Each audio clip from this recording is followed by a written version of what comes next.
বর্তমানে কুম্ভ মেলা চলছে প্রয়াগরাজে, এবং এটা হচ্ছে মহাকুম্ভ। এটা আপনারা সবাই জানেন, 144 বছর পর পর এই মেলাটা হয়, এবং যারা খুব ভাগ্যবান তারা এই মেলায় যাওয়ার সুযোগ পেয়েছেন।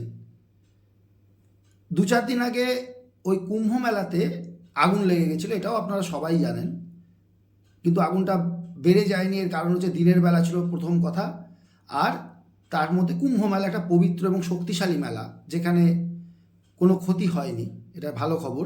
কিন্তু আগুনটা লাগলো কেন? এর মূল কারণ হচ্ছে মঙ্গল। মঙ্গল বর্তমানে আছে কর্কট রাশিতে, আর কর্কট হচ্ছে মঙ্গলের নিচস্থ ঘর। এর মধ্যে মঙ্গল আবার সেই ঘরে বর্তমানে বক্রী অবস্থায় আছে, আর রাহু আছে মীন রাশিতে। মীন রাশি থেকে রাহু ওই মঙ্গলটাকে দৃষ্টি দিচ্ছে, নবম দৃষ্টি, যার জন্য ভয়াবহ আকার হয়ে আছে, যে কোনো সময় যে কোনো দুর্ঘটনা ঘটতে পারে।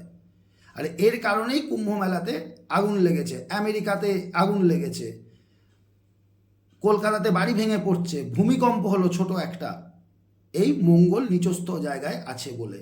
এবং এর সব থেকে বাজে অবস্থা হচ্ছে কর্কট আর মিথুন লগ্ন, বৃষ লগ্ন রাশির লোকেদেরও কিছুটা সমস্যা হচ্ছে। এদের নাক কান গলাতে একটা ব্যথা, চোখের সমস্যা, দাঁতের সমস্যা, এগুলো কিন্তু হচ্ছে মানে অনেক লোকের হচ্ছে এটা। আর ছোটোখাটো অ্যাক্সিডেন্ট, বড় অ্যাক্সিডেন্ট, এগুলোও হচ্ছে এই মঙ্গল নিচস্থ ঘরে বকরি হয়েছে বলে। তাই সবাই একটু সাবধানে থাকুন। আর কিছুদিন পর মঙ্গল যখন বকরি ত্যাগ করবে, আপনারা শান্তিতে সবাই থাকতে পারবেন, ঘুরতে পারবেন।